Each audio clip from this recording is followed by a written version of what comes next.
Bismillahirrahmanirrahim. Ila hadratin Nabi Mustafa Rasulullah sallallahu alaihi wasallam wa alihi wa azwajihi wa dhurriyyatihi wa ahli baitihi wa tabi'ihim wa tabi'in bi ihsan ila yaumil wa khususan jami' masyayikhna bil azhar syarif wa jami' al awliya fi hadhihi diyar al misriyah sawa'un kanu ahya'a aw amwat. الفاتحة. أعوذ بالله من الشيطان الرجيم. بسم الله الرحمن الرحيم. الحمد لله رب العالمين الرحمن الرحيم مالك يوم الدين إياك نعبد وإياك نستعين اهدنا الصراط المستقيم صراط الذين أنعمت عليهم غير المغضوب عليهم ولا الضالين آمين. بسم الله الرحمن الرحيم. قال الشيخ المؤلف والشارح رحمهم الله تعالى ونفعنا بعلومهما في الدارين آمين. قال وفي كون المندوب مأمورا به خلاف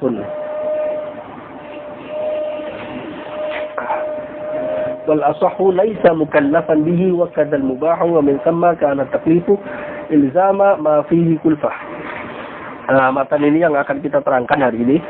Maaf mungkin suaranya agak kurang jelas hari ini, agak batuk dan pilek. Pembahasan kita hari ini tentang apakah mandub, yaitu muta'allaqun nadb itu masih bisa disebut sebagai ma'murun bihi.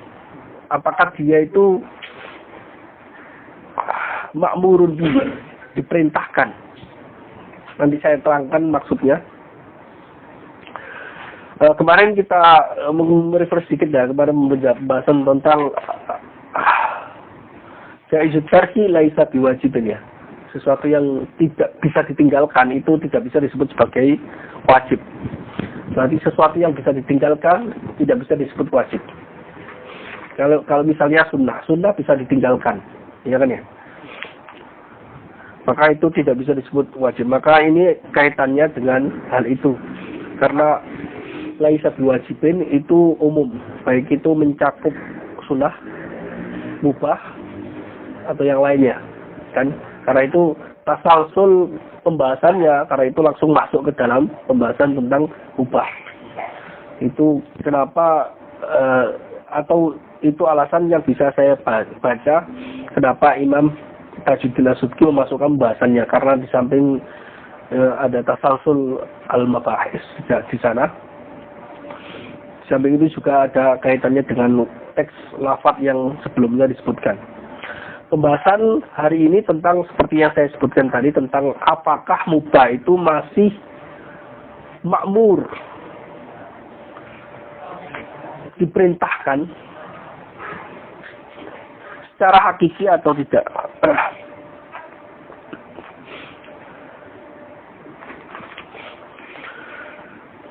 Wa fi kaunil mandubi ma'muran khilafun. Di sini tidak ada tarjih. Yang kita lihat di sini tidak ada tarjihnya Imam Tajuddin As-Subki. Karena beliau biasanya mentarjih, tapi dalam masalah ini tidak mentarjih. Karena itu tidak disebutkan. Mungkin karena takaful adillah di dalam masalah ini. Tapi penting sebelum membahas masalah ini, perlu kita mencari atau menjelaskan tentang tahrir mahallin niza'. Bagaimana poin perbedaan atau titik di mana perbedaan para ulama. Titik di mana para ulama itu berbeda pendapat. Para ulama berbeda pendapat dalam masalah huruf yang terbentuk atau sigot yang terbentuk dari alif, mim, ro, amaro. Ya kan ya? Apakah itu secara hakiki hanya menunjukkan kepada yang wajib, ya kan ya? Atau menunjukkan sesuatu yang lebih umum dibandingkan wajib, yaitu al-qadrul mustarak bainal ijab wa nadb. Khilafnya di situ. Jadi apakah al-mandub sunnah ini dia masih bisa mustaman bidzalika, bisa disebut sebagai cakupan dalalah dari lafaz a, mim, ro, amaro. Bukan fi'il amr ya, bukan fi'il amr seperti idrob, bukan fi'il amr. bukan fi'il idrob, if'al dan sebagainya, tapi lafaz amaro dalam Al-Quran atau dalam hadis lafaz amaro. Apakah lafaz amaro yang artinya kita menerjemahkannya sebagai perintah itu dia punya dalalah, di mana dalalahnya ini mencakup sekalian sunnah atau hanya wajib? Kalau wajib tidak ada khilaf. Jadi mahalun nizaknya adalah dalam dalalah alif mim ra. Kalau dalam kitab-kitab usul fikih disebutkan sighat al-muntazimah minal alif wal mim war ra. Kenapa harus disebutkan seperti itu? Karena maksud para ulama khilafnya itu adalah di poin dalalah lafaz amaro. Enggak. Lafaz dalalah lafaz amaro dalam Al-Quran bukan sighat amr, bukan sighat if'al. Bukan sighat if'al, tapi lafaz amaro. Apakah dalalah lafaz amaro di sini itu juga selain menunjukkan kepada sesuatu yang wajib, juga menunjukkan kepada sesuatu yang sunnah? Apakah sighat amaro itu secara hakiki lah, sighatnya menunjukkan secara hakiki, bukan secara majazi. Karena pembahasannya khilafnya adalah apakah sighat amaro menunjukkan secara hakiki, menunjukkan kepada wajib saja, sehingga sunnah atau al-mandub tidak bisa disebut sebagai makmurun bihi,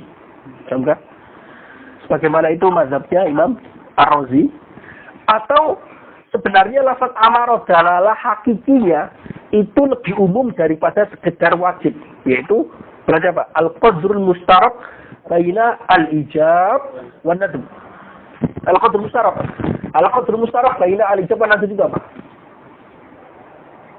Sesuatu yang sebagai benang merah antara wajib dan sunnah itu apa? Benang merah antara wajib dan sunnah itu apa? Tolabu al-fi'li. Karena gini, tolabul fi'li ala wajhil ilzam itu disebut sebagai al-ijab. Al-ijab kan? Nah, kalau tolabul fi'li ala sabili ghairil ilzam itu berarti an-nadb. Nah, berarti tahrir mahal nizanya, poin perselisihan para ulama dalam masalah ini. Apakah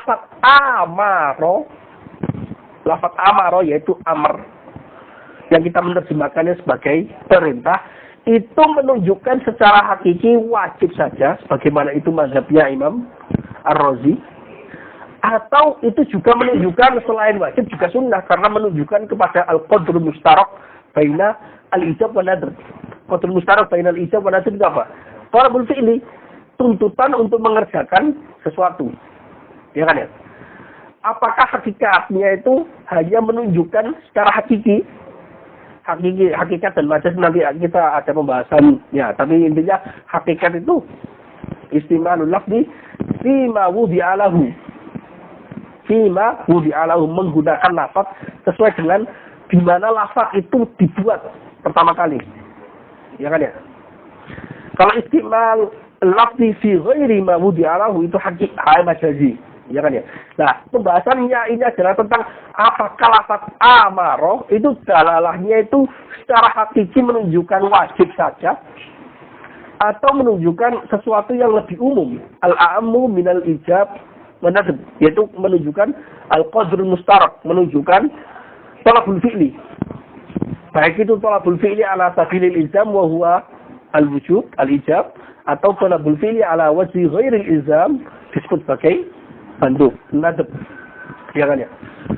Dan yang pendapat yang kedua yaitu ala sabili ghairil ilzam, itu ya dulu secara hakiki ala qadrul mustarak, itu mazhabnya Imam Al-Amidi, juga mazhabnya Imam Ibnu Al-Hajib dalam Mukhtasar Ibnu Al-Hajib. Nah, Imam Tajuddin As-Subki di sini tidak merosikan mana menurut beliau yang lebih unggul. Nah, itu tahrir mahal ini, nanti akan saya sebutkan argumentasi mereka saling takafuk sebenarnya. Tapi takbir yang dipilih oleh Tajuddin As-Subki di sini itu agak sedikit iham. agak sedikit memberikan pengertian yang bisa memunculkan pengertian yang dugaan salah. Wa fi kaunil mandubi ma'muran bihi, ya kan? Wa fi kaunil mandubi ma'muran bihi. Nah, itu seolah-olah pengertiannya bahwa mahalun nizanya itu bahwa apakah sunnah itu juga diperintahkan. Maksudnya dia masuk sigot if'al tidak. Masuk sigot dalalah sigot if'al tidak. Itu bukan mahalun niza. Karena itu meskipun bisa di dalamnya ada khilaf, tapi khilaf dalam masalah yang lain. Khilaf dalam masalah yang lain. Tadi kan lafaz amaro, ya kan ya? Itu apakah secara dalalahnya, secara hakiki menunjukkan wajib saja atau menunjukkan wajib dan sunnah secara hakiki? Itu mahalun niza. Bukan bahwasanya khilafnya bukan terjadi pada masalah yang mirip dengan itu, yang seringkali agak iltibas oleh para pembaca usul fikih dalam masalah apakah sunnah itu ma'muran bihi. Kau fi qaulil mandubi ma'muran bihi bima'na annahu muta'allaqul amri. Ai sighatul fa'al, muta'allaq sighatul fa'al. Maksudnya apakah nadab itu, mandub itu cakupan dari sighat if'al, fi'il amr. Tadi itu adalah lafaz amaro. Kalau ini fi'il amr. Misalnya gini. If'al ma tu'mar. Nah, itu masuk sighat if'al. Idrob zaidan. Iskini ma'an. Itu semuanya sighat if'al. Ya kan ya? Khilafnya bukan di sini. Khilafnya bukan di sini, meskipun di dalam masalah ini, karena ini masalah lain. Di dalam masalah ini sighat if'al itu juga para ulama berbeda pendapat. Apakah sighat if'al bimujarradiha dengan sighat if'al saja? Sighat if'al itu berarti banyak nanti, ada if'al, akimu, iskini ma'an, semua yang bentuknya kita sebutnya sebagai fi'il amr. Itu apakah dalalahnya secara hakiki menunjukkan wajib saja atau tidak? Tidak wajib. Maksudnya menunjukkan wajib atau wajib dan sunnah atau wajib sunnah dan ibadah. Karena banyak sekali. Wa kulu wasrabu wa la tusrifu wa kulu wasrabu al-amru lil ibadah. Nah, wa kulu wasrabu itu masuknya ke poin pembahasan yang kedua, di mana bukan mahalun nizanya. Paham enggak? Bukan titik poinnya. Nah, redaksi yang dipilih oleh Tajud Az-Zubki itu iham. Seolah-olah khilaf yang disebut wa fi kaunil mandubi ma'muran bihi khilafun. Ya kan ya? Wa fi kaunil mandubi ma'muran bihi khilafun. Seolah-olah ini pembahasan yang kedua, di mana maksudnya adalah mandub itu muta'allaqul amr, muta'allaq sighatul amr atau tidak. Yaitu seperti apakah fi'il amr itu menunjukkan secara hakiki untuk wajib atau untuk wajib dan sunnah atau untuk yang lainnya. Paham enggak? Dan ini dikritik oleh Imam Zarkashi karena teksnya itu, teks atau matan ini agak iham, memiliki memunculkan dugaan yang salah, padahal masalahnya nggak di sini. Jadi ada dua masalah ya. Masalah yang pertama di mana itu adalah khilafnya. Titik perselisihan para ulama yaitu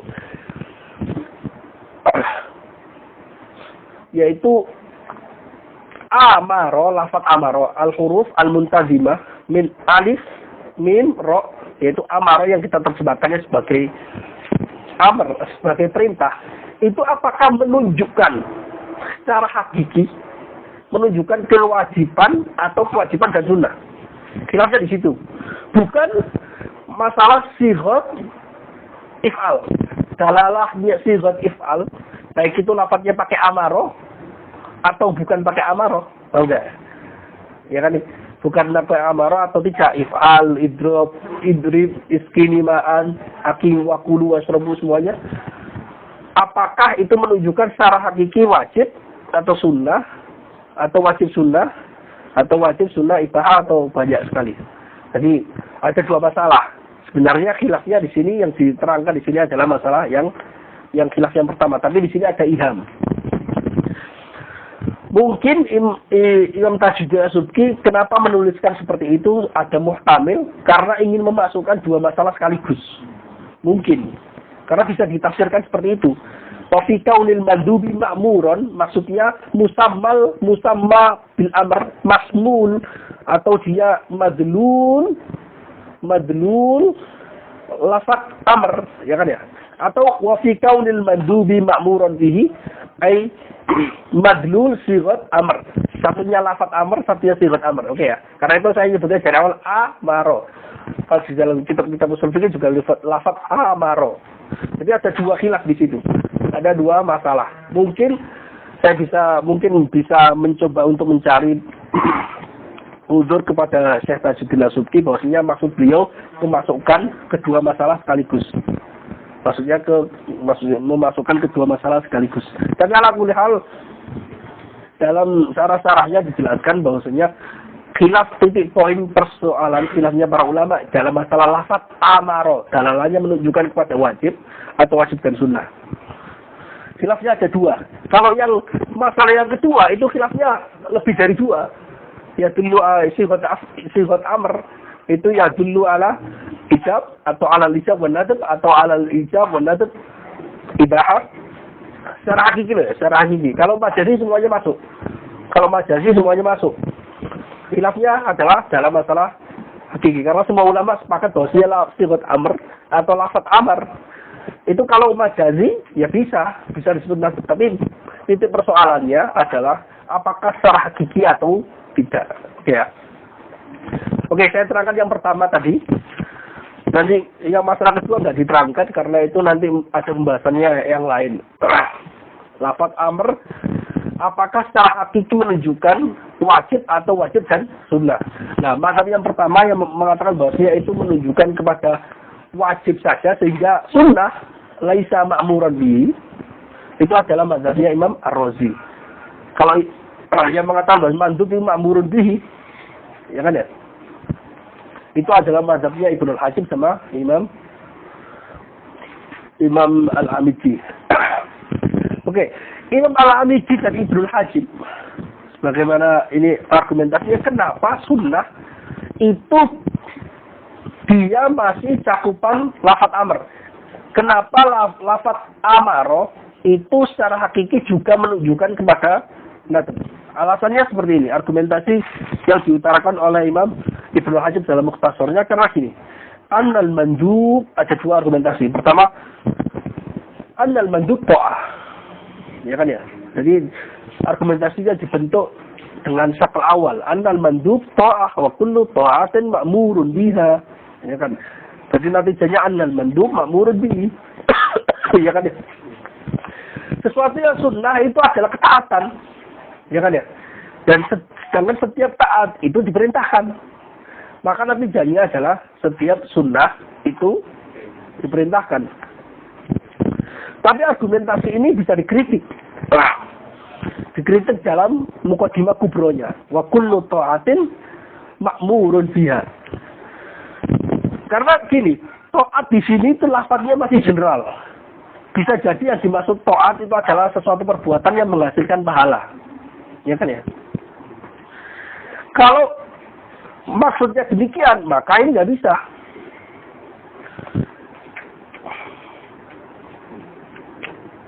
Oke, ada yang kurang lengkap bahwasanya setiap taat itu makmur bi natijanya bahwa nadab adalah makmurun bi annal nadab, annal madub makmurun bihi. Kalau Muqaddimah Sughra bahwasanya annal mandub taatun itu sepakat. Enggak ada yang mengatakan bahwasanya perbuatan yang disunahkan itu bukan ketaatan. Tapi bahwasanya kullu ta'atin ma'murun biha itu argumentasinya apa? Argumentasi Ibnu Hajib mengatakan karena taat itu lawannya dari maksiat. At-ta'ah itu bidul maksiyah. Sedangkan maksiyah itu adalah mukhalafatul amr. Paham enggak? Mukhalafatul amr. Maksiyah adalah menentang perintah. Sehingga maksud dari taat, kalau lawannya adalah menentang perintah, sedangkan taat itu adalah lawannya maksiat, maka arti dari taat adalah apa? Sesuai dengan perintah. Ya kan? Kalau maksiat adalah menentang perintah, maka Ta'at adalah sesuai dengan perintah, melaksanakan yang diperintahkan atau muwafaqatu al-amri. Ini argumentasi pertama dari Imam Ibnul Hajib. Tapi argumentasi ini muqaddimah kubronya dikritik para ulama karena ta'at di sini tidak disepakati bahwasanya ta'at adalah bid'u al-ma'siyah. Tidak disepakati. Karena gini, kalau ta'at itu kita pahami sebagai sesuatu perbuatan yang menghasilkan pahala, maka taat di sini tidak bisa dianggap sebagai lawannya maksiat. Kenapa? Taat tidak bisa dianggap sebagai lawannya maksiat. Karena kalau ia taratab alaihi sawab, ya kan ya, maka lawannya tidak bisa disebut sebagai maksiat karena taat di sini lebih general. Ada kalanya maksiat itu lawannya bukan sesuatu yang taratab alaihi sawab. Ya kan ya? Yang disebut sebagai maksiat itu adalah mukhalafatu amril ijab, bukan mukhalafatul amr yang mutlak. Karena taat yang dimaksud dia ya taratab alaihi sawab. Misalnya sunnah, sunnah itu ya taratab alaihi sawab. Apakah mukhalafatul amr? Apakah lawannya sunnah? Itu ketika lawannya sunnah berarti kita tidak melakukan sunnah misalnya. Apakah kita mendapatkan dosa? Jelas. Apakah disebut sebagai maksiat? Sholat duha. Sholat duha itu adalah mendapatkan pahala. Apakah ketika kita tidak melakukan sholat duha, artinya itu bertentangan dengan taat, itu apakah kita mendapatkan dosa? Yaitu maksiat, enggak kan? Karena itu lafaz taat di sini lebih general, lebih umum dibandingkan dihadapkan dengan maksiat. Iya kan ya? Karena itu yang disebut maksiat itu bukan hanya mukhalafatul amr, tapi adalah mukhalafatu amril ijab. Maksiat adalah menentang perintah wajib, bukan menentang perintah sunnah. Ya kan ya? Ini nggak disepakati karena itu nggak pas. Argumentasi menggunakan syaklul awal di sini tidak pas, kata para ulama. Argumentasi kedua oleh Ibnul Hajib karena ulama ahli bahasa itu membagi perintah itu kepada perintah wajib dan perintah sunnah. Kata-kata perintah itu ada dua, yaitu perintah wajib dan perintah sunnah. Itu bukti bahwasanya mauridul kismanya dibagi, tempat di mana mahallun yuksamu fihi asyai'u ilal ijab wa nadb itu apa? Al-amr. Para ulama ahli lugha membagi al-amr menjadi amrun ijab wa amrun nadb, ya kan ya?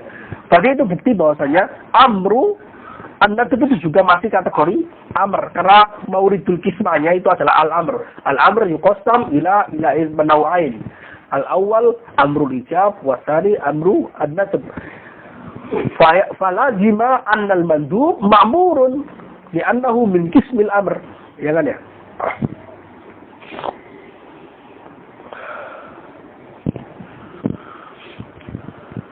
Tapi itu juga dikritik para ulama karena ini tidak disepakati. Jika yang disebut sebagai perintah yang dibagi jadi al-amru al-muqassam ila al-amrul ijab dan amrun nadb, itu yang dimaksud amr perintah itu jika yang dimaksud adalah lebih umum dibandingkan secara hakiki atau secara majazi, ya kan ya? Maka itu bisa kita sepakati. Tapi itu bukan titik mahalun nizanya. Kenapa? Karena mahalun nizanya adalah secara hakiki, bukan secara majazi. Berarti boleh jadi maksud dari ahli lugha ketika membagi ketika qasamu al-amru ila amril ijab wa ila amrin nadb, maka dia membaginya al-amru bi ma'nal mutlaq, bi ma'nal a'am min amril ijab atau nadb. Bi ma'nal a'am min al-haqiqi atau majazi, seperti itu. Kalau secara hakiki berarti ijab saja. Kalau secara majazi juga berarti nadb. Ya kan ya? Kenapa demikian? Karena kalau dipahami bahwasanya amr yang dibagi menjadi atau marudil kismah daripada amr itu adalah amr secara hakiki, maka argumentasi yang digunakan oleh Ibnul Hajib di sini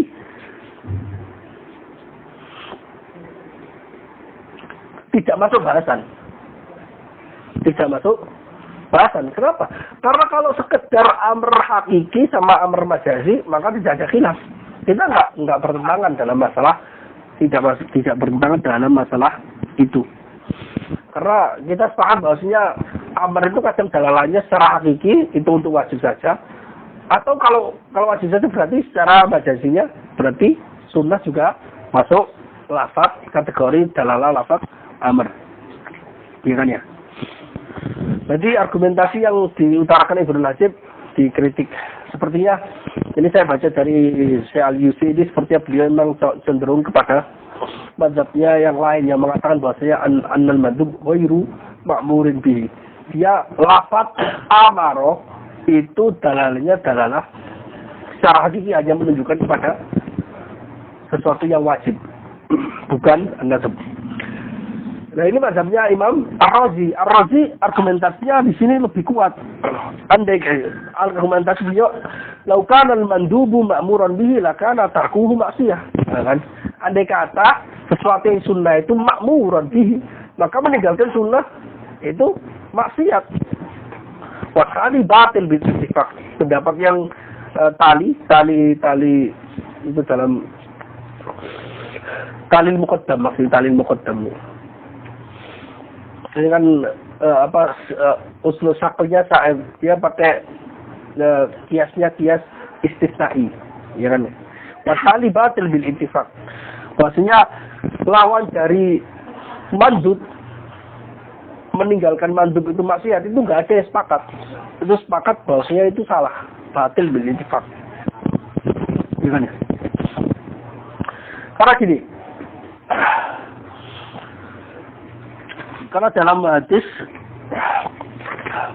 afa aswaita amri la ya'sunallaha ma amarahum, itu perintah, apakah kamu bermaksiat melarangku, bermaksiat terhadap perintahku, la ya'sunallaha ma amarahum. Ini maksiat adalah menunjukkan bahwasanya maksiat di sini melawan perintah. Berarti lawan dari mukhalafatul amri di sini adalah maksiat. Dan sunnah itu bukan maksiat secara sepakat. Nggak ada orang yang mengatakan bahwasanya ketika meninggalkan sunnah itu maksiat, ya kan ya?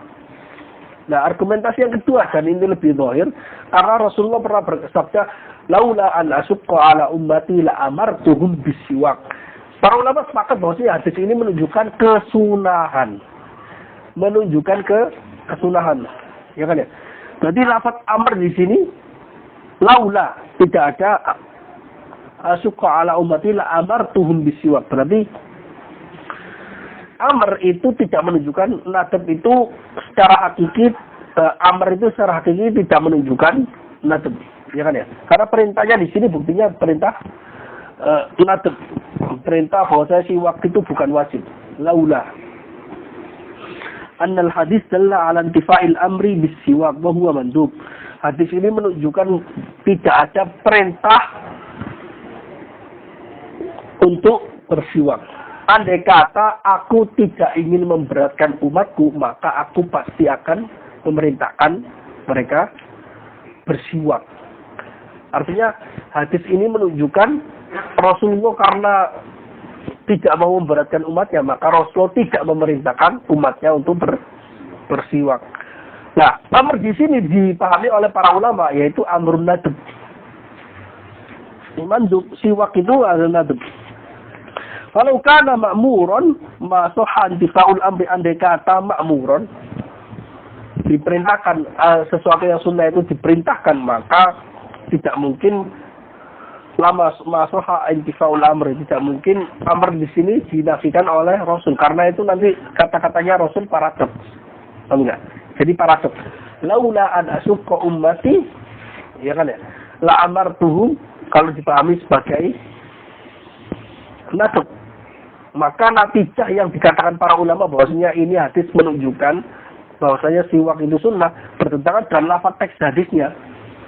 Andai kata aku tidak memperberat umatku, tidak ingin memperberat umatku, maka pasti aku perintahkan mereka untuk bersiwak, maka tidak aku sunahkan bersiwak. Maka kemungkinannya adalah kebalik, yaitu malah wajib. Ya kan ya? Maka di sini para ulama mengatakan bahwa bersiwak itu sunnah saja. Karena andai kata itu maksudnya amr di sini bisa dalalahnya menunjukkan dalalah sunnah, maka masoha intifa'ul amri, masoha intifa'u al-amri, maka tidak bisa dinafikan amrnya, karena itu nanti kata-katanya jadi paradoks. Laula an usukka ummati la nadabtuhu bisiwak. Kalau kayak gitu maka nggak bisa. Andai kata saya tidak mau memperberat umatku, andai kata tidak khawatir memperberat umatku, maka aku tidak mensunahkan mereka. Berarti lawannya sunnah, berarti bisa makruh, bisa wajib, bisa yang lainnya, ya kan ya? Paham nggak? Berarti dalam di sini amr tidak berarti maksudnya adalah laula, andai kata aku tidak ingin memperberat umatku, maka pasti aku akan memerintahkan kewajiban atau mewajibkan mereka sunnah. Maka ini makna dari hadisnya bisa jalan gitu. Andai kata aku nggak memperberat, maka aku wajibkan. Berhubung aku nggak mau memperberat umatku, maka nggak aku wajibkan, ya kan ya. Kalau andai kata aku ingin memperberat umatku, maka tidak aku sunahkan. Berhubung aku nggak mau memperberat, maka aku wajibkan. Kan malah kebalik, malah atau makruhkan dan sebagainya tadi. Itu bukti bahwasanya lafaz amaro, ini ada lafaznya amaro kan, di sini ada lafaz amaro. Itu menunjukkan secara hakiki, hanya menunjukkan kepada secara sesuatu yang wajib. Adapun menunjukkan secara sunnah, itu secara majazi saja. Oke. Nah, Imam Tajuddin Subki tidak menyebutkan tarjih dalam masalah ini. Wa fi kaunil mandubi ma'muran bihi khilafun. Itu aja. Oke ya. Wal asahu laisa mukallafan bihi wa kadzal mubahu. Nah, ada masalah lain. Tadi udah saya sebutkan dua masalah. Satunya adalah masalah yang menjadi mahalun nizaknya para ulama. Yang kedua bukan mahalun nizaknya. Kemudian kita meloncat ke masalah yang lain. Tadi al-mahalil mandub ma'murun bihi amlah. Sekarang halil mandub bukan langsung bihi amlah. Nah, ini persoalan yang lain. Apakah mandub itu ditaklifkan kepada kita atau tidak? Karena gini, kata-kata taklif itu ada dua pengertian oleh para ulama. Ada yang mengartikan taklif adalah ilzamu ma fihi kulfah, mewajibkan perbuatan yang ada masakoh di dalamnya. Ilzam, ada ilzamnya. Ada yang menafsirkan at-taklif itu tolabu ma fihi kulfah, menuntut, ya kan ya, menuntut perbuatan yang ada masakoh di dalamnya. Baik itu ala sabilil ilzam au am ala ghairi al-ilzam. Ya kan ya? Para ulama yang memahami taklif atau mendefinisikan taklif adalah ilzamu ma fi kulfa, maka mereka mengatakan al-mandub laisa mukallafan bihi. Limaza? Li'annahu laisa fil mandubi ilzamun. Ya kan ya? Enggak wajib. Coba definisi mandub itu ma yusabu ala fi'lihi wa la yuzammu ala tarkihi wa yu'aqab ala tarkihi.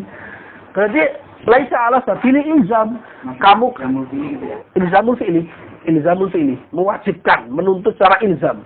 Ilzam itu ya diwajibkan, ilzam itu mewajibkan. Sesuatu yang dikerjakan itu mendapatkan pahala, ketika tidak dikerjakan maka dia tidak mendapatkan dosa. Berarti kan kalau dikerjakan, kamu dapat bonus pahala. Kalau tidak kamu kerjakan, kamu nggak dapat dosa, nggak masalah. Nah, ulama yang menerjemahkan atau mengartikan taklif itu ada ilzamu ma fihi kulfah, maka mereka mengatakan mandub itu laisa mukallafan bihi. Dan itu pendapat yang asoh, pendapat yang lebih kuat. Kenapa? Li'anna fil mandubi li'annahu laisa fil mandubi ma'na ilzam. Jadi dalam masalah sunnah itu ada pilihan. Hamba dikasih pilihan untuk mengerjakan atau tidak mengerjakan. mengerjakan dapat pahala, ketika tidak mengerjakan tidak mendapat dosa. Artinya kamu nggak mengerjakan pun nggak apa-apa. Nah, ilzam itu bertentangan dengan pilihan seperti ini. Namanya ilzam itu berarti harus dilakukan. Ya kan, ilzam bil fi'li. Ya kan ya. Dan itu mazhabnya jumhur. Jumhur ulama mengatakan bahwasanya al-aswa' anna taklif ilzamu ma fihi kulfah. Nanti ada wa min thamma kana taklifu ilzama ma fihi kulfah. Nah, seperti itu. Itu mazhabnya jumhur. Nah, kalau mazhabnya al-Baqillani mengatakan bahwasanya al-mandub mukallafun bihi. Karena beliau menerjemahkan atau mengartikan taklif itu apa? Talabu ma fihi kulfah. Menuntut sesuatu, talab meminta sesuatu perbuatan yang mengandung berat. Ibadah berat, sholat berat, puasa berat. Itu ada kulfahnya. Ya kan ya? Taklif itu demikian. Nah, baik itu tuntutannya itu adalah ala sabilil ilzam atau am ala ghairi sabilil ilzam. Paham enggak? Am ala ghairi sabilil ilzam.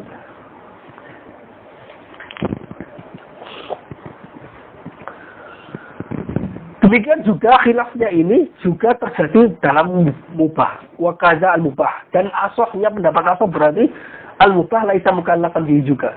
Karena jika menafsirkan taklif itu adalah ilzam ma fihi kulfah, maka otomatis mubah nggak ada ilzamnya sama sekali. Karena ma la yu'aqabu ala fi'lihi wa tarkihi kan. Kalau itu adalah mubah.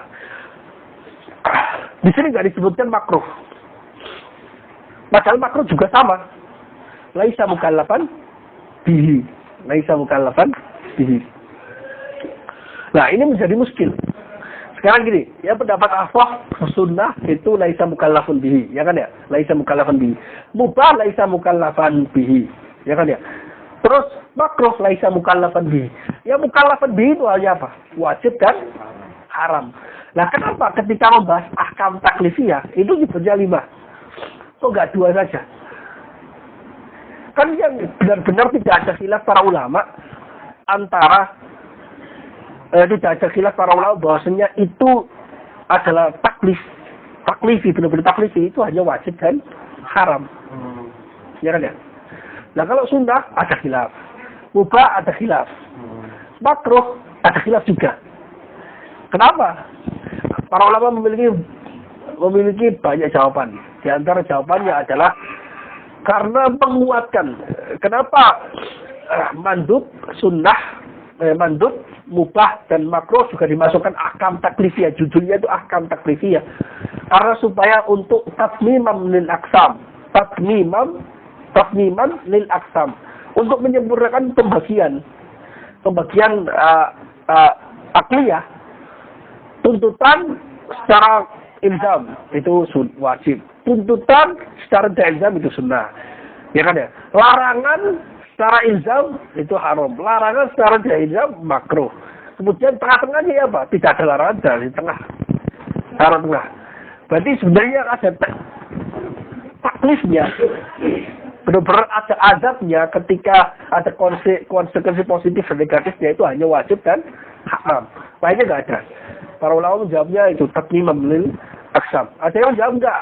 Karena tagliban lil ijab wali tahrim. Jadi karena ada ilzam maka dia kuat. Jadi sebenarnya di dalam ahkam taklifiyah ada 5 itu enggak semuanya ahkam taklifiyah memang. Enggak semuanya mukallaf. Tapi diunggulkan mukallaf taklif di sini wajib dan haram diunggulkan sehingga menjadikan apa? Tagliban lil ism. Jadi para ulama itu menyebutnya semuanya ahkam taklifiyah. Tapi taklifiyah sebenarnya cuma 2. Lainnya itu karena masih kategori ini digolongkan saja. Seperti kalau dalam hadis mabainal isya'ain. Mabainal isya'ain maksudnya maghrib dan isya. Padahal maghrib bukan isya. Kenapa? Lil khulafah. Tagliban al-isya' al-maghrib. Tahu enggak? Tagliban. Para ulama menjawabnya begitu. Tapi intinya bahwasanya pendapatnya apa? Atau jawabannya yang lain, karena sebenarnya 4 itu wajib. Wajib dan haram tidak ada khilaf. Bahwasanya itu mukallaf bihi. Kalau sunnah dan makruh, sunnah dan mubah, sunnah dan mubah itu tidak ada khilaf. Ada khilaf ya. Makruh. Jadi karena masih ada khilaf, masih ada kemungkinan taklif, ada bau-bau taklif, masukkan semuanya gitu. Itu berarti ahkam taklifiyah. Ai sawa'un kanat bil ittifaq atau bi ikhtilaf. Tahu enggak? Seperti itu. Kenapa dimasukkan ke 5 pembahasan? Tapi sebenarnya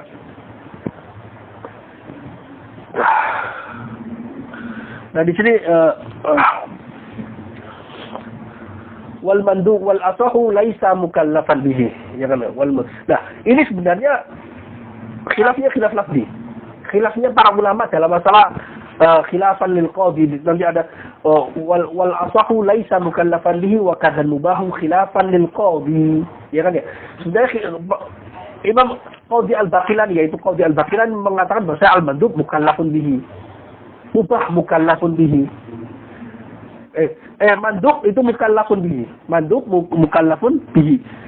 Kenapa? Karena Qadhi Al-Baqilani itu menafsirkan ilzam, menafsirkan taklif itu adalah talabu ma fihi kulfah.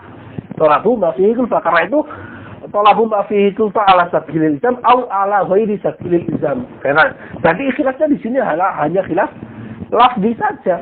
Khilaf lafzi dalam apa? Dalam menafsirkan ma huwa at-taklif, ma makna taklif. Ya kan ya? Kalau yang memaknakan taklif adalah ilzam wa fi kulfah, otomatis mandub bukan mukallaf, bukan kena taklif, laisa mukallafan bihi. Demikian juga makruh, demikian juga mubah, ya kan ya? Kalau yang menafsirkannya talabu ma fi kulfah, mandub, maka dia masuk mukallaf bihi. Lah, makruh juga masuk karena dia tuh ada talabu tarki, kan sama-sama kan, talabu tarki. Wa tarku fi'lun sama. Ya, enggak ghairi ilzam. Iya, kan talabu kan yang ala ghairi ilzam, ya kan sama. Ala ghairi ilzam. Otomatis kalau ilzam tidak ada khilaf para ulama. Ala ghairi ilzam itu tidak ada khilaf, aslinya mukallafun bihi, wajib dan haram, itu mukallafun bihi. Oke.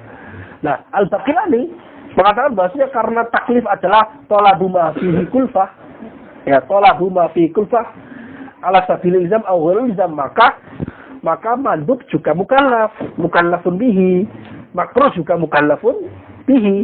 Kalau mandub itu adalah mukallafun bihi ala sabili al-fi'li, ala sabili al-fi'l. Dengar ya?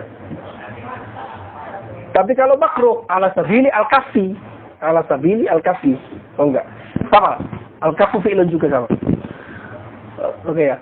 Berarti di sini sebenarnya khilafnya para ulama hanya khilaf rajiun ila tasmiyah, ila fahmi makna at-taklif. Berarti khilafnya di sini khilafnya khilaf lafzi. Kenapa? Karena kalau khilaf yang rajiun ila lafzi wa tasmiyah itu disebut sebagai khilaf lafzi. Kalau dia itu ada maknawi atau ada asal yang dibangun dari khilaf ini, maka itu disebut sebagai khilaf maknawi. Ini tidak ada asal yang dibangun dari sini, dan ini hanya kaitannya dengan mendefinisikan apa itu taklif. Paham nggak? Kemudian dalam masalah mubah itu juga terjadi khilaf. Khilafnya itu juga Al-Baqilani juga mengatakan demikian.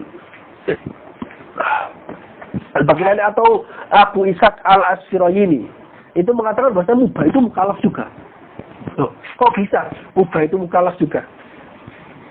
Berarti Abu Ishaq Al-Asyrayini mengatakan al-mubah mukallafun bi makna mukallafun bi min haitsu i'tiqadu ibahatihi, dari sisi keyakinan, dari sisi harus meyakini kemubahannya. Jadi gini, ada perbuatan kita makan. Kita makan itu mubah, oke ya. Tapi meyakini bahwa saya perbuatan mubah perbuatan makan itu adalah mubah, itu wajib. Ya kan? Jadi mubah itu mukallaf karena dia makna wajib. Jadi al-mubahu tadi Abu Isa al-Sirani mengatakan al-mubahu innal mubah mukallafun bihi bimana annahu bimana annahu mukallafun bihi min haitsu i'tiqadu wujubi ibahatihi. Dari sini wajib meyakini kemubahannya. Jadi kalau ada orang mengatakan bahwasanya makan itu wajib, makan itu sunnah, itu bertentangan dengan hal ini. Artinya bertentangan dengan hukum syar'i. Jadi bahaya. Yang bahaya itu bukan hanya mewajibkan sesuatu yang haram atau kebalikannya mengharamkan sesuatu yang wajib. Bahkan menganggap sesuatu yang sunnah sebagai haram atau sebagai wajib itu berbahaya. Karena kaitannya dengan hukum syar'i. Harus ada dalilnya, berarti ngawur.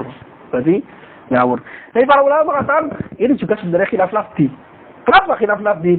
Pendapatnya Abu Isa al-Sirani ini pendapatnya khilaf lafzi. Karena gini, kalau mengatakan bahwa al-mubah itu mukallafun bihi min haitsu wujubu i'tiqadi ibahatihi, maka bukan hanya terjadi dalam mubah. Terjadi pada sunnah, makruh juga. Karena makruh itu mukallafun bihi min haitsu wujubu i'tiqadi karahatihi. Sunnah juga demikian. Mukallafun bihi min haitsu wujubu i'tiqadi sunnati. Berarti semuanya wajib min haitsu wujub. Berarti sebenarnya ada dua hal, perbuatan makruh, perbuatan mandub atau perbuatan sunnah. Ya kan? Itu perbuatannya ada tiga hukum. Sunnah, dan mubah, makruh. Tapi dari sisi meyakini perbuatan ini sebagai sunnah, dari sisi meyakini perbuatan ini sebagai makruh, dari sisi meyakini perbuatan ini sebagai sunnah atau ibahah, mubah, itu semuanya wajib. Demikian juga wajib, haram dan wajib. Jadi perbuatan ini ada al-wujub, al-wajib, mukallafun bihi. Ini ala sabi muttafaq ya. Dan tapi juga wajibun i'tiqadu wujubihi. Kita wajib meyakini sholat itu wajib, tapi kita juga wajib meyakini bahwa sholat itu wajib. Sebenarnya hukum yang lain. Nah, sebenarnya mahalun izannya enggak min haitsu i'tiqad, tapi min haitsu aslul fi'li sebenarnya. Karena itu khilafnya di sini adalah khilaf lafzi juga. Ya kan ya? Dan dua masalah ini wal asahul anal madub laisa mukallafan bihi wa kadzal bahu wa kadzal makruh, itu sebenarnya khilafnya di sini. Ada alasan di sini adalah khilaf lafzi saja. Karena penamaan dalam masalah definisi ilzam, definisi taklif. Kemudian dalam masalah apakah mubah itu disebut sebagai wajib juga, mukallaf bihi atau tidak. Tapi itu bukan poinnya. Poinnya adalah aslul fi'linya itu apakah mubah itu mukallaf bihi atau tidak. Bukan dalam masalah kita wajib meyakini, kita wajib meyakini kemubahannya. Enggak. Bukan masalah itu. Berarti khilaf lafzi. Terusannya, wa min thamma kana taklifu ilzama ma fihi kulfah la talaba khilafan lil qadhi. Ya kan ya? Karena itu wa min thamma, tambah di sini adalah dzaraf makan. Tambah adalah huna.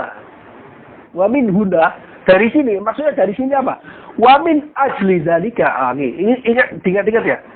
Wa min sama ai wa min ajli zalika. Oke ya, ingat ya. Dan karena annal mubah laisa mukallafan bihi. Oke ya. Annal mubah wa min ajli zalika. Zalikanya apa? Zalika itu al-mazkur ya sebelumnya. Maksudnya adalah karena mubah, karena sunnah itu tidak ditaklif. Maka taklif ilzam ma fi kulfah la talaba. Paham enggak? Karena mandub ini tidak ada ilzamnya, tidak ada makna ilzam, maka taklif maknanya karena mandub itu tidak ada makna ilzamnya, maka dia mandub laisa mukallafan bihi. Nah, ini agak sedikit tadi saya menerangkan bahwasanya kenapa al-aswahu laisa al-mandubu mukallafan bihi? Alasannya kenapa? Supaya ini diperhatikan. Ini agak agak serius dalam masalah poin ini. Ini poin penting yang agak sedikit. Tadi mengatakan bahasa al-asah anal mandub laisa mukallafan bi. Saya mengatakan pendapat yang asah bahwasanya mandub itu laisa mukallafan bi. Laisa mukallafan bi. Ya, alasan saya katakan tadi karena itu berbeda pendapat dalam masalah menafsirkan makna at-taklif. Kemudian teksnya matanya ini wa min thamma wa min ajli annal mandub laisa mukallafan bihi karena taklifu ilzam ma fi kulfah. Taklif adalah ilzam ma fi kulfah. Itu agak terbalik, ya kan ya? Kenapa? Karena sebenarnya makna taklif itu sebagai binaan. Limada ikhtalafal ulama fi kaunil mandubi hal huwa mukallaf bihi amla? Limada? Li'annahum ikhtalafu fi tafsirin makna taklif. Enggak. Berarti alasannya, ilahnya, illatu kaunil mandub mukhtalafan fi taklif bihi amla?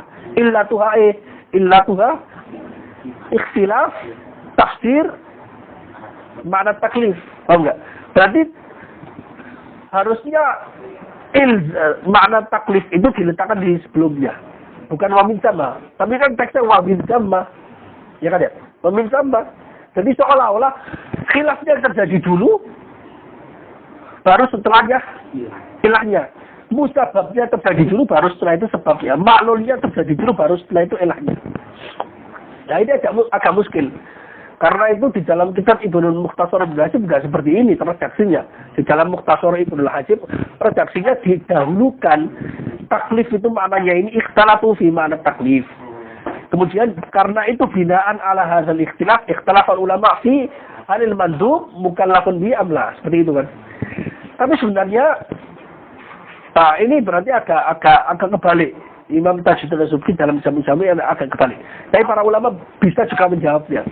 Karena para ulama terkadang itu ketika beristidlal itu ahyanan istadallu bisabab alal musabab wa ahyanan ini yang tabi'i istadallu bisabab alal musabab ada sebabnya ada ilahnya bil illa alal ma'lul ada ilahnya karena dia rajin maka dia najah itu sebabnya dia rajin maka dia najah ya kan ya.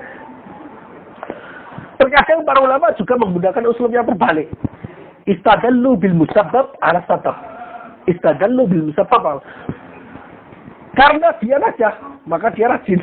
Karena dia najah, maka dia rajin. Karena dia najah, maka dia rajin. Itu bisa. Kalau kita bahasa kita agak unik. Tapi dalam istidlalnya para ulama itu biasa. Istidlal bisabab alal musabbab. Atau istidlal bil musabbab alal sabab. Berarti redaksi teksnya Tajuddin As-Subki di sini adalah istidlal bil musabbab ala sabab. Ya kan ya? Kalau istidlal bil sabab ala musabbab kita udah paham. Tapi al istidlal bil musabbab ala sabab itu bagaimana? Contohnya misalnya dalam kehidupan nyata. Dalam ilmu kalam itu al istidlal ala wujudillah bihudusil alam. Al-istidlal ala wujudillah bihudusil alam. Karena Allah itu musababul asbab. Alam itu musababnya. Tapi kita istidlalnya ala bil musabab, yaitu bil alam, bihudusil alam. Ala wujudillah. Oh enggak? Karena ilahnya atau sebabnya itu Allah. Nah Allahnya itu enggak diketahui. Karena itu kita menggunakan argumentasi yang ada di depan kita gitu. Oh enggak? Jadi al-istidlal bi hudusil alam ala wujudillah itu min dimni al-istidlal bil musabbab ala sabab. Karena sababul aqwan itu apa? Allah. Sababul aqwan itu Allah. Sababul asbab itu Allah. Sedangkan al-aqwan itu musabbab. Oh enggak? Seperti itu. Jadi itu justru mungkin Tajuddin As-Subki kenapa menggunakannya secara terbalik? Istidlalnya di sini kenapa terbalik? Karena mungkin tambihan bahwasanya istidlal itu bukan hanya satu macam, istidlal bisabab ala musabab, tapi juga istidlal bil musabab ala sabab. Kita tahu sebab musababnya, kemudian kita menarik garis, ini ada sebabnya. Atau kalau dalam ilmu usul fikih, kalau itu perbedaan antara usul fikih mutakalimin dengan usul fikih fuqaha. Oke. Kalau usul fikih mutakalimin, yaitu usul fikih Syafi'iyah, Malikiyah, dan Hanabilah, terutama Syafi'iyah, itu kan Imam Syafi'i membuat arisalah. Ya kan? Membuat arisalah usul fikih, kitab usul fikih pertama. Sebelumnya belum ada yang mentadwin usul fikih, mengkodifikasikan usul fikih. Yang pertama kali adalah Imam Syafi'i. Dari usul fikihnya Imam Syafi'i ini dipelajari oleh para ulama Syafi'i, akhirnya memunculkan banyak qaul. Jadi usul fikih sebagai sebab munculnya atau mabna, kemudian qaul dalam fikih ijtihad itu muncul dari usul fikih. Berarti sebab alal musabab. Dan kalau usul fikihnya fuqaha, yaitu madzhab Hanafiyah, kebalik. Masuk aja dibalik. Karena sejarahnya Imam Abu Hanifah itu sibuk untuk beristihad terus, tapi tidak sempat untuk mengkodifikasikan landasan istihadnya beliau itu bagaimana. Nggak sempat menuliskan usul fikih, nggak sempat mengkodifikasi. Padahal itu hadir dalam mutaknya, tapi nggak sempat mengkodifikasikan. Karena itu para ulama fuqaha setelahnya, ulama Hanafiyah itu mencari usul fikih inda Abu Hanifah itu mengambilnya dari mana? Dari fikih-fikih yang telah dibangun, dari riwayat-riwayat, misalnya riwayat Muhammad Ibnul Hasan. Kan ada namanya kitab Dhahirul, yang disebut sebagai Dhahirul Riwayah. Itu adalah kitabnya Ibnul Hasan Al-Usul atau Dhahirul Riwayah. Yaitu riwayat-riwayat yang riwayat-riwayat hasil fikihnya Imam Abu Hanifah. Nah, dari situ oleh para ulama Hanafiyah itu dibaca, kemudian pada masalah-masalah yang serupa, mirip, digabungkan, kemudian diambil garis merahnya.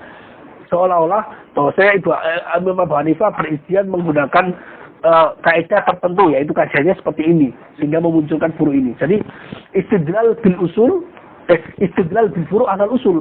Kalau ulama Syafi'iyah itu istidlal bil usul alal furu, untuk menghasilkan furu. Enggak. Jadi itu istidlalnya. Jadi mencari furunya udah ada nih, buahnya banget. Terus kaidahnya bagaimana? Kita cari yang kesamaan. Oh, ternyata kita ambil kesimpulan bahwasanya kaidahnya seperti ini. Oh, gitu. Makanya usul fikih Hanafiyah itu furunya banyak sekali, karena dulu itu dibangunnya dari furu, dari fikih-fikih yang dihasilkan oleh Abu Hanifah, kemudian diambil kesimpulan bahwasanya Imam Abu Hanifah kemungkinan ngomongnya karena landasan argumen ini. Kalau Imam Syafi'i sudah ada lengkap kaidahnya, usulnya.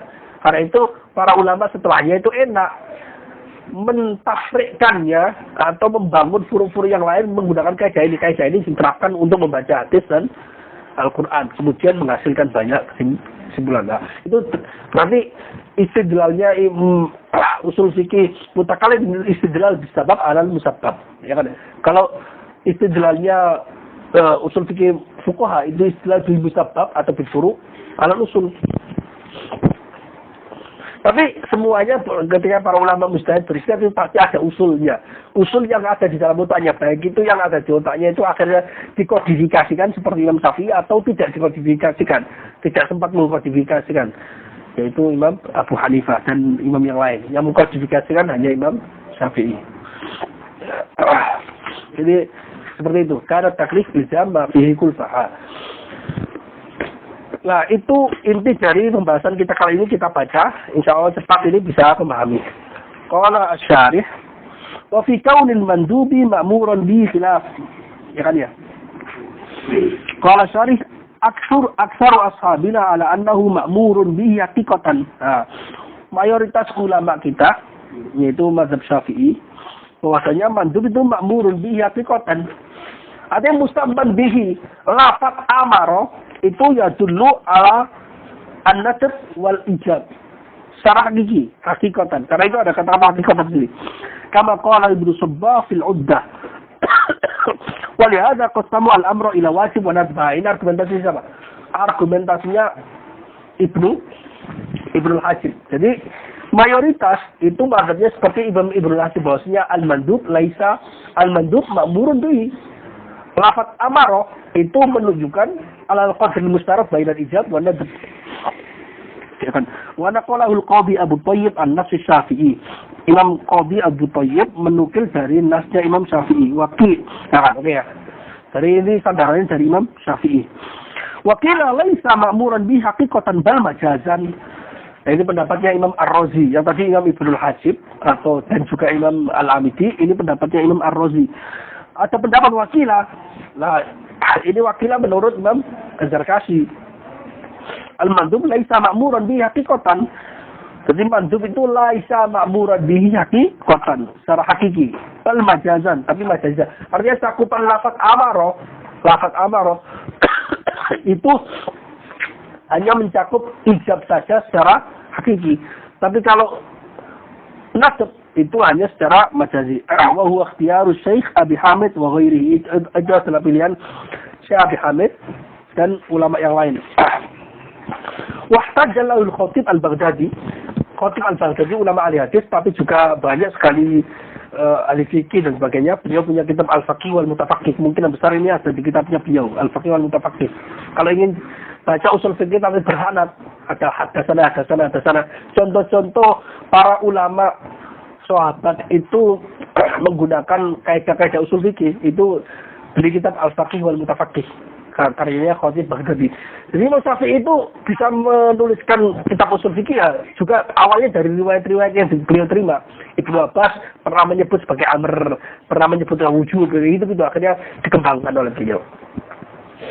Imam Khatib Al-Baghdadi membela pendapat yang kedua ini, laisal al-mandub laisa ma'muran bi, dengan sabdanya Rasul, fadlus salati bis-siwaki ala salati bi ghairi siwak 70 dhi'fan. Keutamaan sholat dengan siwak di atas sholat tanpa siwak itu adalah 70 lipat. Kalau keutamaan berarti yang tanpa siwak pun tetap dapat keutamaan meskipun kalah keutamaannya, paham nggak? Kalau dirangkaikan dalam keutamaan itu nggak bisa kita pahami bahwasanya salah satunya haram, paham nggak? Kalau keutamaan nggak bisa. Karena keutamaan tabaun difan, berarti selisihnya itu adalah tabaun difan. Bukan berarti kalau dipahami bahwasanya sholat yang tanpa siwak itu haram misalnya, maka nggak pas. Tidak utama sama sekali malah. Ini disebut fadlus sholat di ghairi siwak. Kalau nggak. Ma'a qawlihi sallallahu alaihi wasallam la an nasukku ala ummati la'amartuhum bis-siwak inda kulli shalah. Qala qayyida fil awal inda kulli wa akhbara fi tsani annahu lam ya'mur bihi. Di dalam hadis yang pertama dikait dengan inda kulli shalah. Wa akhbara fi tsani annahu lam ya'mur bihi fadalla ala anna al-manduba ghairu ma'murin bihi haqiqatan. Itu menunjukkan bahwa mandub itu tidaklah diperintahkan, tidak masuk dalalannya amr secara hakiki. Jadi dua hadis ini digabungkan menjadi kesimpulan bahwasanya siwak itu mandub bukan ma'mur. Ya kan ya? Bukan wajib. Wa dhahiru kalamil musannif anna al-khilaf fi kaunihi ma'muran bihi am la wa innama al-khilaf fi annahu haqiqatan aw majazan. Ini kritikannya Zarkashi. Zahir matannya Tajudnya Subki itu menunjukkan bahwasanya khilafnya dalam masalah ini terjadi dalam hal fi kauni al-mandub ma'muran bihi amlah.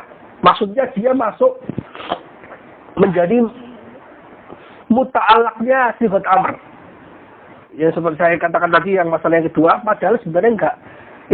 Ini masalah lafaz amaro, bukan hakikatan atau majaz. Lafaznya itu secara hakiki menunjukkan ijab dan najab atau ijab saja gitu loh. Wa innamal khilaf fi annahu haqiqatan aw majazan. Padahal khilafnya itu dalam masalah apakah mandub itu masuk dalalannya amaro secara hakiki atau majazi. Qala al-musannif wal asah laisa mukallafan bihi. Wal asah pendapat yang asal lebih asal bahwasanya mandub laisa mukallafan bihi. Qala syarih ma sahahu wa ikhtiyaru imamul haramain. Ikhtiyaru imamil haramain. Apa yang disahihkan, diasahkan oleh Imam Tajuddin As-Subki itu adalah pilihannya Imam Haramain. Fa inna at-taklif yus'iru bi tatwiqil mukhatab al-kulfata min ghairi khiratin min al-mukallaf. Wa jadbu fihi takhir wa muqabil al-asah wa madhhab al-qadhi.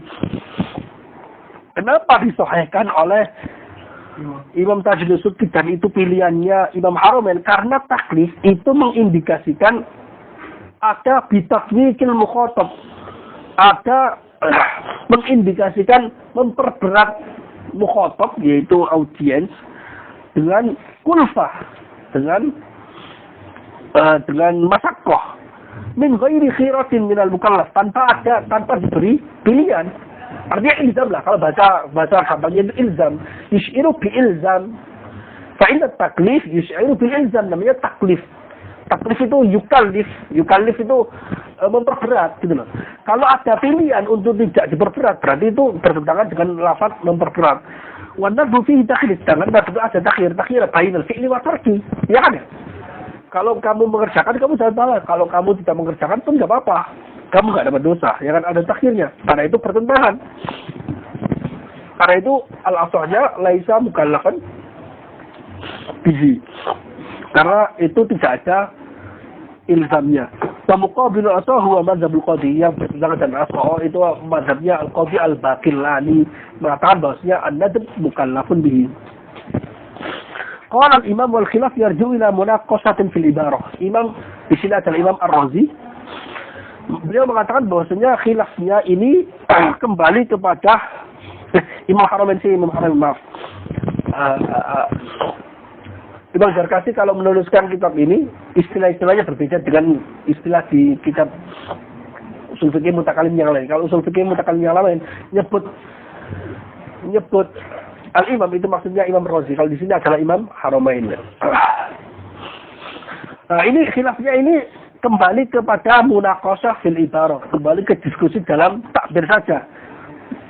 Ya kan, takbir saja. Wa zuyyifa madzhabul imam biwajhaini. Dan mazhabnya Imam Haramain didhaifkan dengan dua alasan. Mazhabnya Imam Haramain bahwasanya Allah laisa mukallaf bihi, ya kan ya. Imam Haramain didhaifkan dengan dua alasan. Pertama, ahaduhuma anna takhira ibaratun amma khuyira baina fi'lihi wa tarkihi wa nadbu matlubul fi'li musabun alaihi falam yahsul at-tasawi. Saya takhir, memberi pilihan itu adalah takfir tentang sesuatu yang diberikan pilihan antara dikerjakan dan ditinggalkan. Sedangkan nadb itu nggak seperti itu. Nadb itu matlubul fi'li, dituntut pekerjaannya musabun alaihi falam yahsul at-tasawi. Kalau takhir itu adalah tasawi bainal amrain. Kalau mandub itu tidak ada tasawi, ada tuntutan meskipun nggak sampai ala sabili al-ilzam. Wasani anna takhir dodul ibtida' fala khirata syar'iyyah fi nadbi wal karaha. Alasan yang kedua, maksudnya takhir itu bertentangan dengan al-ibtida'. Tadi definisi ibtida' itu apa? Definisi nadb itu apa? Ibtida'u al-khitab al-fi'la ala sabi atau ghairu jazmin, ya kan ya, ala sabili ala ghairi sabili al-jazm, ya kan ya. Takhir itu bertentangan dengan al-ittiba', maka tidak ada pilihan syariah fil nadbi wal karaha. Tidak ada pilihan karena syariat itu lebih mendorong kepada mengerjakan mandub dan lebih mendorong kepada meninggalkan makruh. Tapi memang harus diakui bahwasanya tidak ada ilzam. Jadi ini beliau lebih cenderung mengatakan bahwasanya tanil mandub mukallafun bihi. Tapi ala kulli hal seperti itu. Dalam membahas khilafnya dalam masalah membahas tentang makna taklif. Wa kadal mubah wa min thamma kana at-taklif ilzama ma fihi fala talaba khilaf al-qadi qala syarih ay yajri khilafu fil mubah aidan. Khilafnya ini juga terjadi dalam masalah mubah. Wal asahhu annahu laysa mukallafan bihi. Pendapat yang asah bahwasanya mubah itu tidak mukallaf bihi kal mandub. Wa bihi qala al-jumhur. Jumhur ulama mengatakan demikian. Wa qala al-ustaz Abu Ishaq al-Isfirayini, al-ibahatu min at-taklif ala mana anna kullifna i'tiqad ibahatihi. Ibahah itu termasuk taklif juga. Dengan makna bahwa kita itu dituntut untuk meyakini kemubahannya. Saya terangkan tadi, itu sebenarnya bukan mahalun nizaknya. Kalau demikian bukan hanya mubah, wajib pun kita tuntut untuk meyakini kewajiban wajib ini. Makruh juga itu, kita dituntut diwajibkan untuk meyakini kemakruhan ini, semuanya terjadi.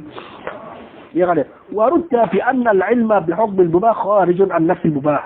Tapi pendapatnya Abu Ishaq al-Sirajili itu dikritik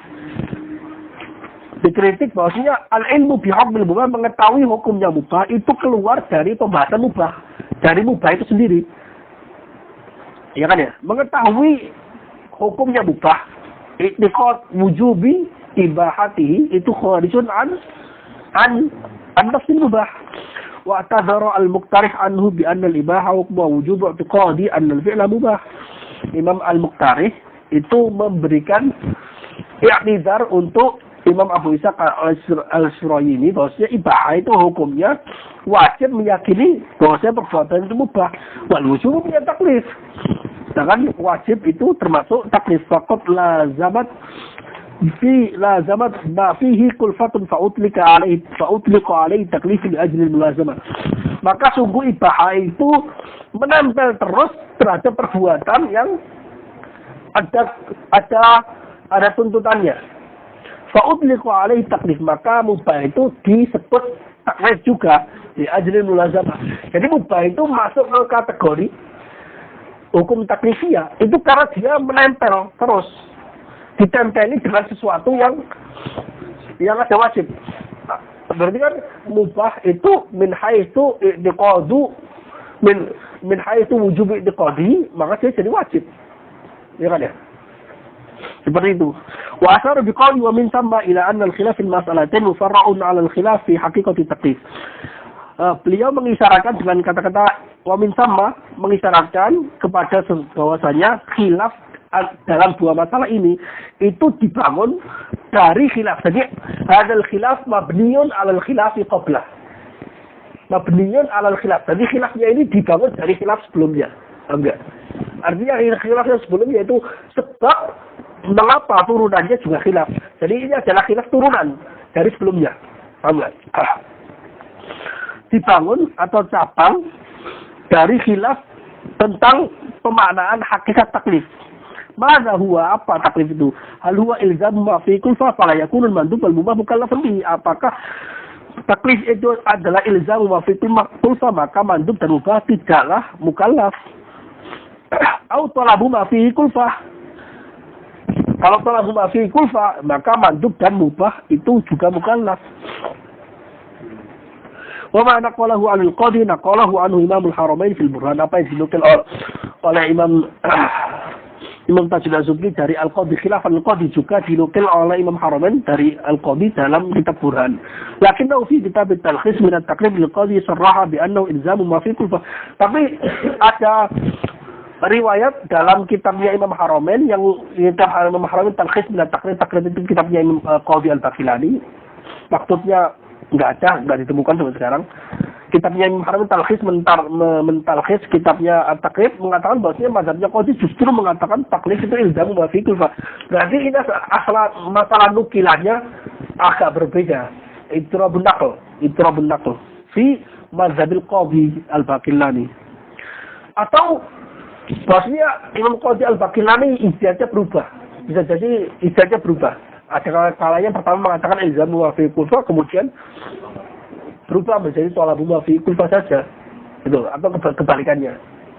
Biasa khilaf dalam pemikiran pendapatnya. Kalau gini, al-ijtihad la yunqadu bil ijtihad ini tidak bisa dibantahkan dengan ijtihad yang lain. Itu maksudnya adalah ijtihadnya ulama lain. Tapi kalau ijtihadnya dia sendiri, al-ijtihad yunqadu bil ijtihad. Artinya ijtihad yang terakhir itu pasti menasah ijtihad yang sebelumnya. Kalau diketahui mana yang lebih jauh. Kalau nggak diketahui maka nggak bisa. Karena itu kalau dalam tertibnya kitab-kitabnya Imam Nawawi yang diunggulkan itu adalah yang paling terakhir, kitab Tahqiq. Kemudian kitab Majmu' dan sebagainya. Kitab yang awal-awal itu kadang-kadang kalau berbicara lebih diunggulkan yang terakhir. Kenapa? Karena li'anna al-muta'akhir nasikhun lil mutaqaddim. Karena dia nafsul mu'allif. Kalau berbeda mujtahidnya, nggak bisa terjadi nasa mansuh. Karena li'anna al-ijtihad la yunqadu bil ijtihad. Satu tidak bisa dibatalkan oleh ijtihad yang lain. Dari ulama yang lain. Bukan dari nafsul mu'allif. Min nafsul mujtahid.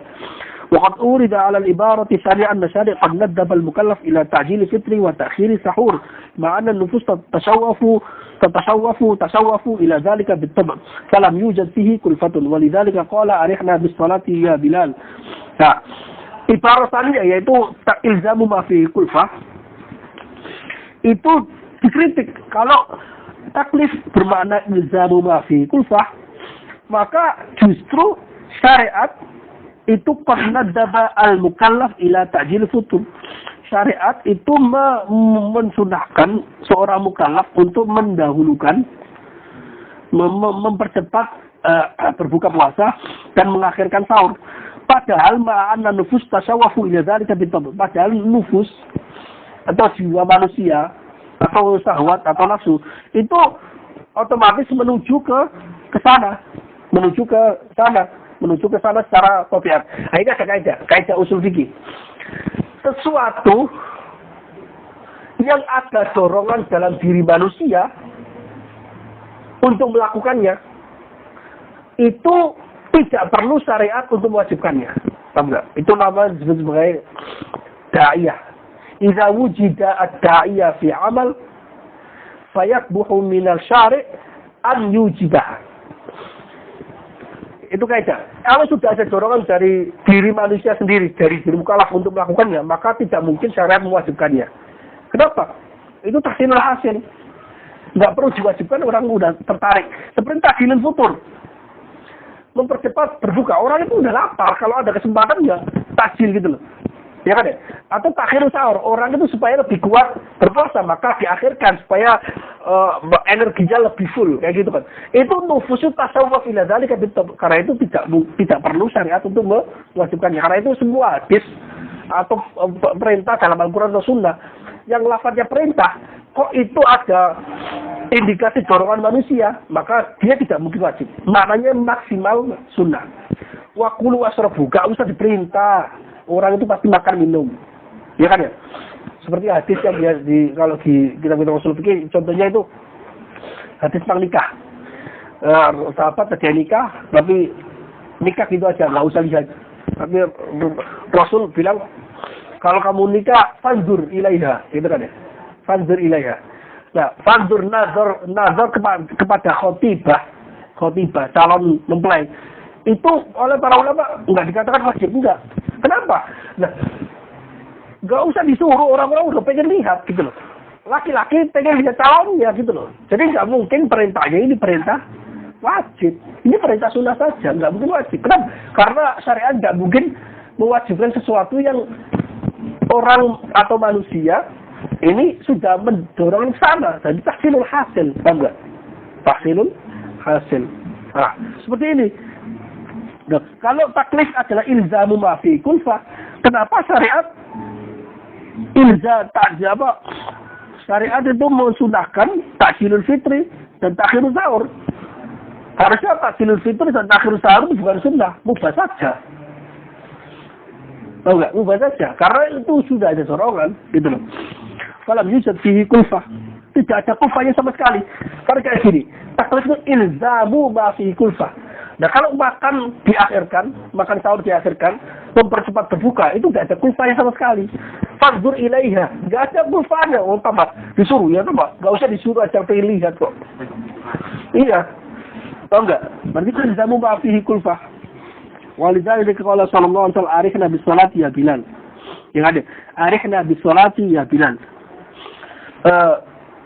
Hibur saya dengan salat wahai Bilal.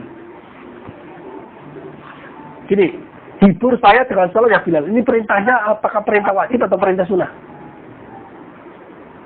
Perintahnya kepada Bilal perintah sunnah. Kenapa? Karena Rasulullah sebelum merintahkan Bilal untuk azan, sholat, itu Rasulullah ini sholat terus gitu loh. Sunnah saja gitu loh. Jadi Bilal diperintahkan oleh Rasul untuk azan. Karena Rasulullah itu daimul wusul lillahi ta'ala. Ingin selalu nempel. Jadi seolah-olah nggak ada ilzamnya sama sekali. Bagi Rasul itu seolah-olah tidak ada kufah. Tidak ada kufah sama sekali. Ya, paham nggak? Tidak ada berat sama sekali. Kalau manusia biasa masih ada berat-beratnya sholat itu. Kalau Nabi nggak mungkin keras berat. Karena kita taklif bentar kita nawuli semua nahwiya. Demikian juga taklif dengan mentaklif seseorang untuk meninggalkan memakan racun dan sebagainya. Itu nggak ada beratnya. Orang nggak disuruh meninggalkan racun pun orang nggak mau minum racun. Wal jawabu anil kulfa bi'atidaril jinsi la kulli fardin. Jawabnya kalau demikian berarti tarif ilzamu ma fi kulfa salah dong. Enggak dijawab. Maksudnya taklif di sini bi'tibari dengan memandang jenisnya saja, bukan kulli fardin. Maka bi'tibari al-majmu' la bi'tibari al-afrad, la bi'tibari al-kull. Majmu'nya bahwasanya orang manusia biasanya itu berat, secara umum itu berat, gitu loh. Nah, di dalamnya ada taklif, ada sesuatu yang nggak berat, misalnya orang-orang personal itu nggak berat, itu beda lagi. Tambihun istaghna al-musannif bil khilaf fi hadith tafsir masalah mukhtasar anna al-makruh ghairu mukallafin bihi ala al-asl lianna hadhihi asluha fala tadhunnuhu ahmalaha. Ada tambih peringatan Tajuddin As-Subki di sini mencukupkan diri dengan khilaf dalam definisi taklif. Mencukupkan diri sehingga tidak menyebutkan masalah yang ada dalam Mukhtasar Ibnul Hajib. Mukhtasar Ibnul Hajib disebutkan bahwasanya annal makruh ghairu mukallafin bihi. Makruh itu tidak ditaklif menurut pendapat yang asal. Kenapa? Karena masalah yang ini yaitu masalah annal mandub laisa mukallafin bihi itu ada dasar dari taklif, dasar dari masalah ini. Masalah ini yang makruh ghairu mukallafin bihi tidak perlu disebutkan. Kalau sudah ada ghairu mukallaf, makruh juga ghairu mukallaf. Gitu loh. Fala tadunnahu ahmalaha, jangan mengira muallif atau musannif di sini meninggalkan masalah ini sengaja dihapus atau melupakan masalah ini enggak. Emang sengaja dihapus karena sudah mencakup dari karena dalam mukhtasar atau dalam matan yang ringkas, matan-matan tidak perlu disebutkan semua, sudah bisa dipahami dari konteks siyaknya dan sebagainya. Demikian yang bisa saya terangkan dalam masalah ini. Saya pikir ini masalahnya mudah ya. Yang paling penting hanya tahrir mahallin nizaknya di situ aja. Wallahu taala alam bissawab. Al-Fatihah. Bismillahirrahmanirrahim. Alhamdulillahirabbil alamin.